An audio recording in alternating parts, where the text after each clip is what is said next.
How are you? Sorry, just slipped out for us. Yeah. A breather of fresh air. How are we all feeling today? Good. Yeah, for some reason I thought it was fourth, and then I guess fourth, but after 9, so okay. I can't count. I don't do math. I'm a writer. Okay, so my name is Elaine Foster. I'm sure some of you may know me from the poetry scene. Has anyone here been to a slam before? Yeah. One person. That's okay, because impacts can be small, as we have seen from the other speakers. So that's right. Professionally, I teach speech and drama to children. My love is poetry. And what the hell is poetry? And how on earth can it create impact or change? I don't actually know how to use this thing. Just press the button. Oh, the pull. Play. Let's try it. Do I point it at something? Okay. Alright, so yeah, what is poetry? How can it affect change? Poetry, I guess, traditionally is something very self-reflective. It's very emotional, it's very personal. I'm going to share a poem with you that I performed, it's not mine, to a group of corporate backers that are interested in sponsoring and supporting the arts. About color. Orange. Orange is a tiger leaf, a carrot, a parrot, a feather from a parrot, a flame. It is the wildest color you can name. Saying goodbye in a sunset that shocks the sky. Orange is brave, orange is bold, orange is bittersweet and marigold. Orange is zip, orange is dash, orange is the brightest stripe in a Roman sash. Orange is an orange, but also a mango. It is the music of the tango. Orange is the fur of the fiery fox. It is the brightest crayon in the box. And in the fall, when leaves are turning, orange is the smell of a bonfire burning. Okay, it's a simple kid's poem. And this is what I said to the backers. Language is so important. I don't think anywhere else in the world right now, of course my world is here, where language has become so political and so important. We don't know what language we're talking in this country. I speak English. I speak very bad Bahasa. So I can only talk from that perspective. But I told them, look at how language can be used. Look at how wonderful it is. It doesn't matter what language it is as long as you have a grasp of it. I teach kids in schools, and it's not the English, it's not the Bahasa. It is just knowing one language very well that changes those kids from quiet, passive, to expressive and understanding. It is language that helps us resolve conflict, get what we want, to be able to communicate effectively. All these corporate people talk about effective communication. I also, teach public speaking. And my parents want to know, Elaine, I teach 9-year-olds, are you getting our kids to be politicians? Do you want them to get a level politician? Or who is your idol? Is it Obama? I'm like, no. I want my kids to be able to ask for what they want and get it. I want my kids to have the confidence to speak out and be able to resolve a problem in the playground without hitting each other. That is effective communication. They don't get it. But that's okay. We're at the beginning of this impact. So I'm explaining to the backers, it's beautiful. How can orange smell like a fire burning? It's amazing. It is oranges. Orange doesn't sound like the tango in this poem. Orange is the tango. It is. It's a direct comparison. Do we all learn about poetry in schools? Yes. Alright, so you know these things about simile and metaphor. So poetry is the language of metaphor. In fact, our everyday language is the language of poetry. We use simile all the time. So if I were to say orange is like a mango, I'm using a simile because I'm saying like or as. But But metaphor is that direct comparison. Art is music. Wow. I mean, think about it. It's going to blow your mind. Look at that coloring music. But it is. So I tried to give them this, the sense of how important language was, and how you can see very clearly how poetry, in particular, helps you to be very precise, helps you to take words and give it meaning in a very precise way. But on the opposite end of the scale, you can also say a million words just to mean one thing, and that is the beauty of language. Sorry, going back to cliches and simile, we say things all the time, like, you're as cold as ice, it's dark as the night, you're as stupid as a whatever you want. But that's a simile, that's poetic. We use it all the time. So, with that, I'd like to introduce to you a very, very short history of spoken word, because I'm sure a lot of you probably have no idea what it is. And how it happened to come to Malaysia, and why it's so bloody important at the moment. These guys are the last poets. You can do your own research. I'm just going to say things that are kind of very general, and what I know. It's the 1950s. It is the Black Civil Rights Movement in the USA. We all know about that. Black Panther. Discrimination, prejudice, apartheid, segregation, racial and religious segregation. The last poets were born out of this cultural movement in Harlem, in New York. And they were probably the first, or rather, I guess the most known practitioners of the modern spoken word. Now, poetry has been around for a gazillion years. We have always used the oral tradition to tell stories. Back in the day, we'd sit around a fire, and like the chieftain would be going, woo, and he'd like telling a story, and it was probably done to music, drum, percussion. And that's exactly what these guys did. We somehow lost that culture, and then these guys brought it back, and ironically they called themselves the last poets, but they were essentially the first of their kind and their generation. And they spoke about some really tough things that were going on in their cultures, in their communities. Being black was not cool in the 1960s. It was pretty bad. And they wrote such, scathing lyrics, which were done to drums and percussion. They spoke them as Run Nigger Run. The revolution, niggers don't want revolution. And then famously, Gil Scott-Heron came around and he wrote the poem, Revolution Not Televised. Do you know that one? No. It's quintessential spoken word. It's poetry. It's still poetry. They're using rhyme, they're using rhythm, they're using meter. And this is before hip-hop and rap. Okay? In fact, these guys are the precursor to rap. So we came full circle. It went from poetry and music, and then they took the music out, and then it became poetry, and then they put it back and got Kanye West.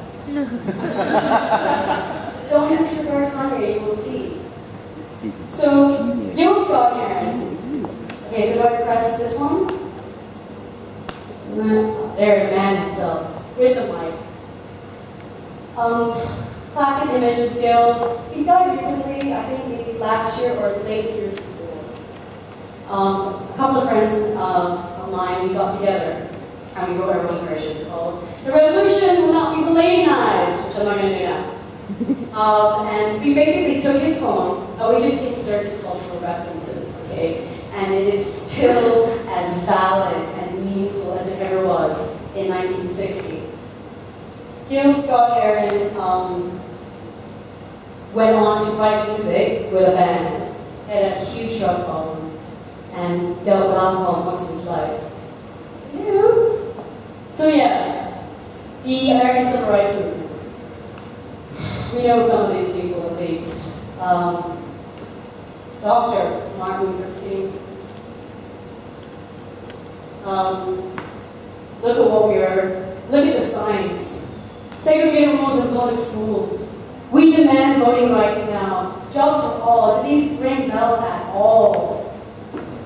These demands are still the demands that we look for now. Did anyone go to per se? Okay, even if you didn't go, if you did go, you didn't have to say that. That was an important movement, much in the same as this was an important movement for the Black community at the time. You could say as well that the speeches that were being written at the time were the best speeches, really, are very moving. They're all very, very poetic. Now, I would go so far as to say that people like Gil Scott-Heron and the last poets, and Dr. Martin Luther King were writing poetry. From self-expression, poetry became direct call to action. The last poets were asking their group community, which was urban Black men, to get up and change the world because no one was going to help them. It was direct call to action. It's no longer just about self-expression now. This is what we call Manifesto. And then it's what I like to call Poetry Manifesto. Poem went from self-reflection, which is so important, to have a voice, to speak out. And they took this method and they turned it into a manifesto. And a manifesto is when you make a statement, a stance, politically or not otherwise, about who you are or what your group stands for. And it's exactly what they were doing. So now back in Malaysia, 2012, what's been happening? Well, this is what's been happening. This is how bad my Malay is, see? Chalk out the hell up. This isn't just Chinto freedom. I mean, come on, Elaine, been here 8 years. Actually, I didn't do this poster, but that's probably about as far as I've gone. So this is Uncle Sam. This is a poster for a poetry slam. So the poetry slams are a poetry competition, which, by the way, there's one this evening in Wari City, okay? Part of the Bohemian Bazaar. 8:30 East Conference, you're now. The slam was started by a guy called Mark Smith, and in the 80s. So after all this was happening in the 60s civil rights movement, people won the vote, women, la la la, and then a whole new generation of people came out that had similar voicelessness. They wanted to be represented. They didn't want to be, they were marginalized. They were migrants, they were immigrants. And it wasn't just Blacks anymore, yeah, it was Latinos. So there they became the New Rican Poets Cafe. New Rican, which is a pun, which is what we use in poetry, for New Yorker, Puerto Rican. And it became a hotbed for Latinos and Puerto Ricans and any other migrants to come and use the spoken word, to perform it and talk about their identity. It's very much about identity politics, what they were going through, why they were angry. And I guess a lot of people think, spoken word is very angry. Well, that's why, because it comes out of this.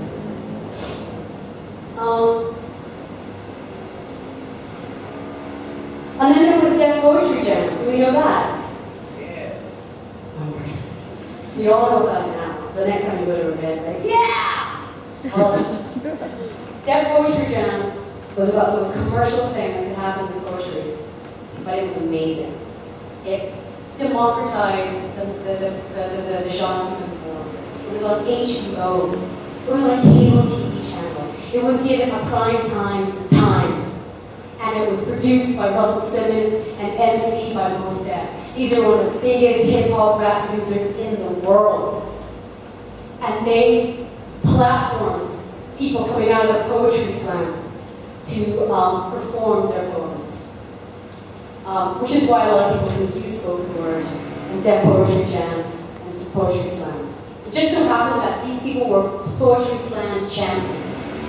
It is an internationally recognized competition. So if you're good, you go to the finals, you compete against people in your country and then the world. Maybe we'll have the Olympics next year. Thanks to Nicole Davis did for squash. I think it should be.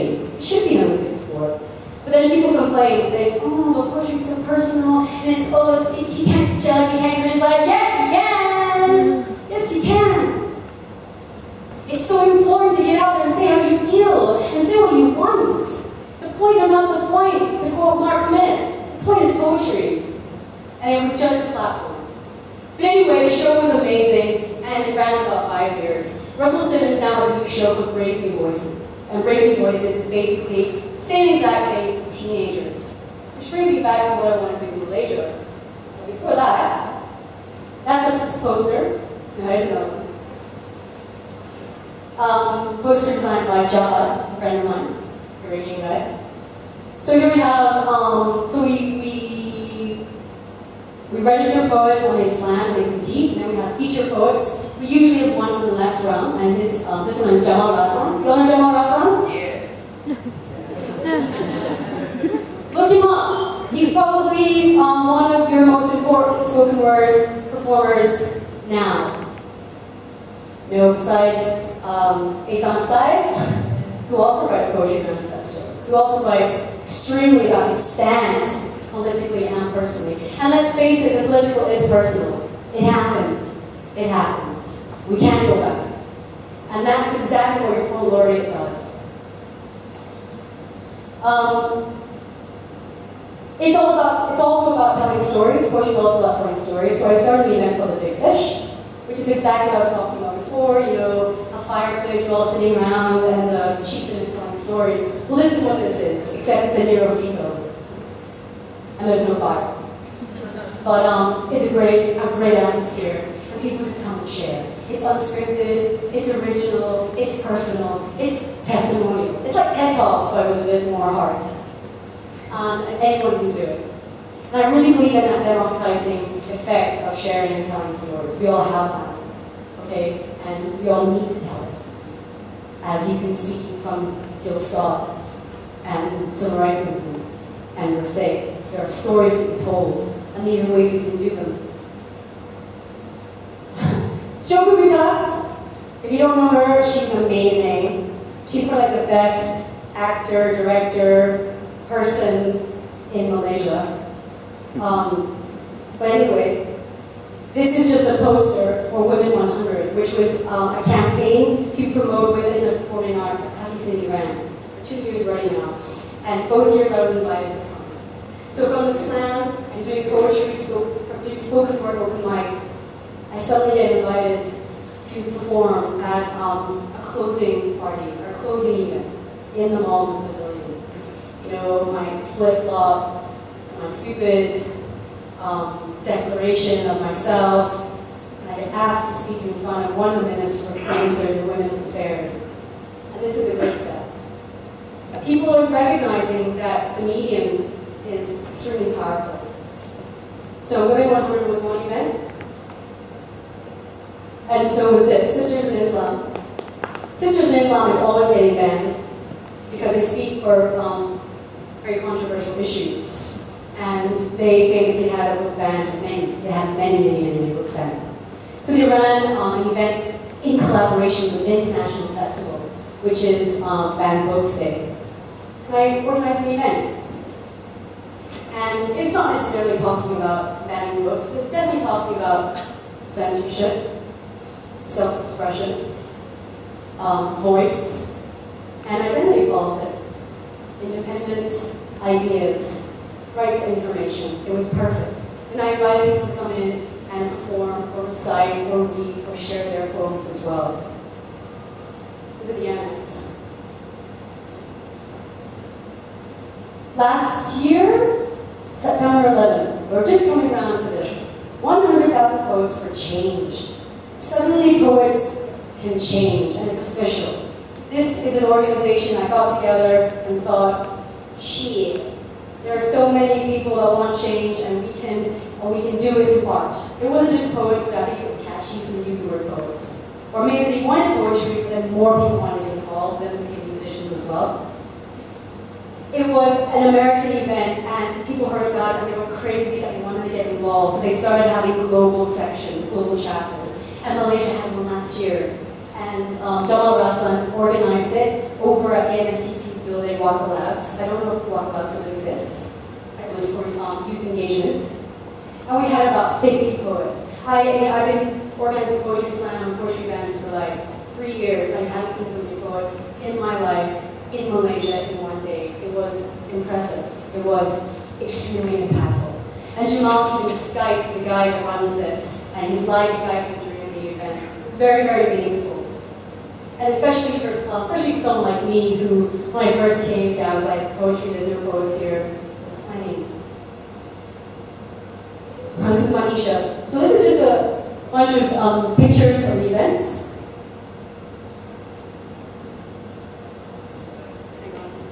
Yeah, I don't know if you know Ilya.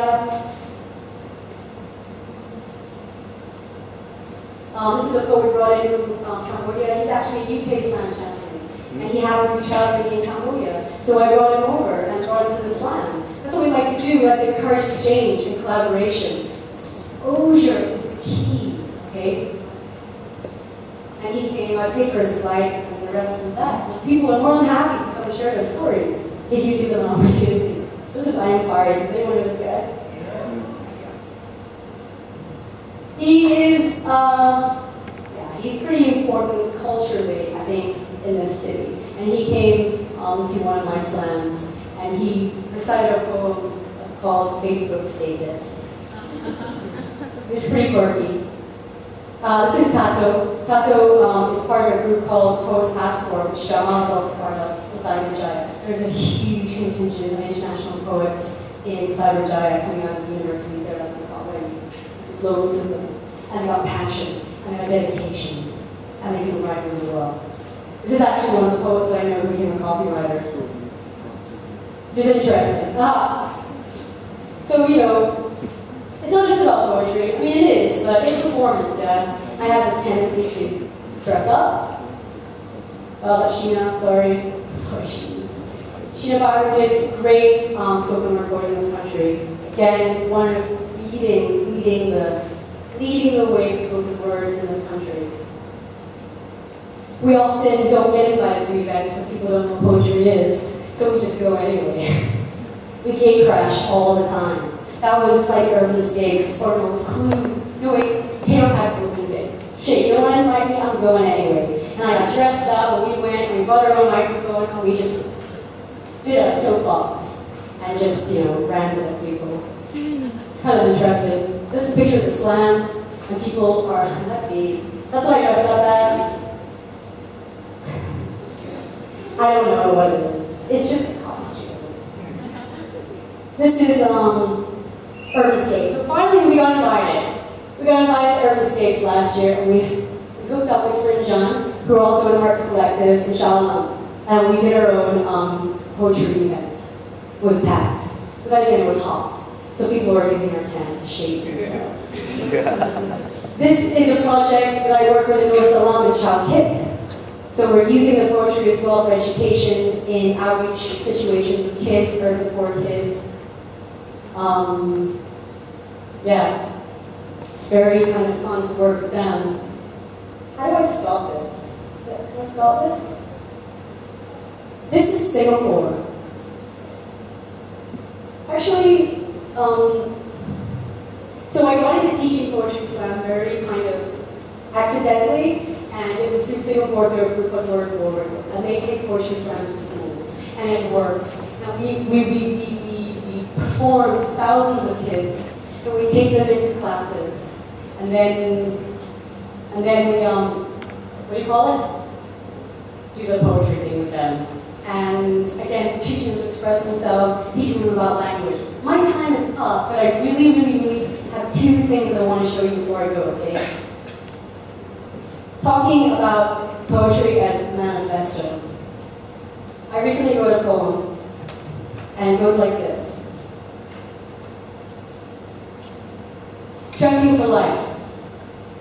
A ritual. Dressing for success. Dressing up in costume. Life's a party. Life's a theater. All actors on a life stage. Perform. Uniform. You only get one take, so look your best. This is you. Zip, rip, snap, stone, skinny, blue, red, white, button, blue. Who are you?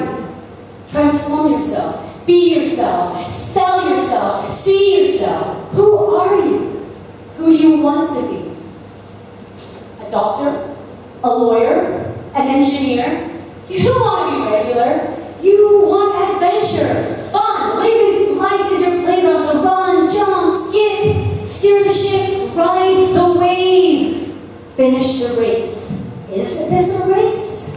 off the circuit, take the next exit. Lead the pack off the beaten track. Pack your bags, a survival kit, a book, a diary, a contact, a dream. Use your imagination. Find your own destination. Enjoy the journey because it's the journey that counts. Count the amount of times you have said, if only or I wish, and forget it. Don't regret it. Put that wish back in your pocket and lock it. Travel the sights, see the world, a spectacle. Make a spectacle of yourself, for yourself. You are the wonder. Number 8. The world is your oyster. Be fashionably late. Dress to success. Dress to win. You know, guys, winning isn't everything. But everything is a piece of cake. Walk the tightrope. Walk together. Get to the front. Lead the charge. Use your voice. A loud hit. A microphone. Take a stand. Forget the plan. Be decisive. Raise your hands. Dance to a new beat. March forwards. Feel it and fly. Fall backwards. Take a leap. But don't stop. Don't push. Don't push. Don't push. Don't stop. Don't stop. Don't stop. Don't stop. Grab this chance and now and take it. Take this chance now. Create something new. Activate your senses. This is an ideas war. This is not about keeping score. Undo the past and face your future. Your future is here. It's coming fast. It's here. It's now. It's in front of your face. Contemplate it. Face it. Face to face. Face it day to day. Thank you very much.